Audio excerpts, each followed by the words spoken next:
পানিহাটি পুরসভার 29 নম্বর ওয়ার্ড গোলা মুসলমান পাড়া এলাকায় বেশ কিছুদিন ধরে গরিব ঘরের নাবালিকাদের টাকার লোভ দেখিয়ে নিয়ে গিয়ে ভিন রাজ্যে পাচার করা হচ্ছিল বলেই অভিযোগ। নিখোঁজ ভেবে গোলা থানায় অভিযোগ দায়ের করা হয়, কিন্তু পাচার হওয়া দুজন নাবালিকা লুকিয়ে বাড়ির লোকেদের ফোন করলে তাদের বিহারের পাটনা থেকে উদ্ধার করা হয়। উদ্ধার হওয়া নাবালিকাদের অভিযোগ, এলাকারই কিছু মানুষ ওই পাচার চক্রের সঙ্গে জড়িত। স্থানীয় বাসিন্দারা 6 জন পাচারকারীকে হাতে নাতে ধরে ফেলে। ঘটনাস্থলে আসে ঘোলা থানার বিশাল পুলিশ বাহিনী। পুলিশকে ঘিরে ক্ষোভে ফেটে পড়েন স্থানীয় বাসিন্দারা।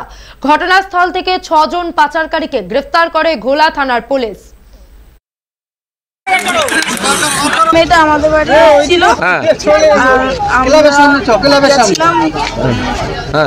আমাদের স্টেশনে।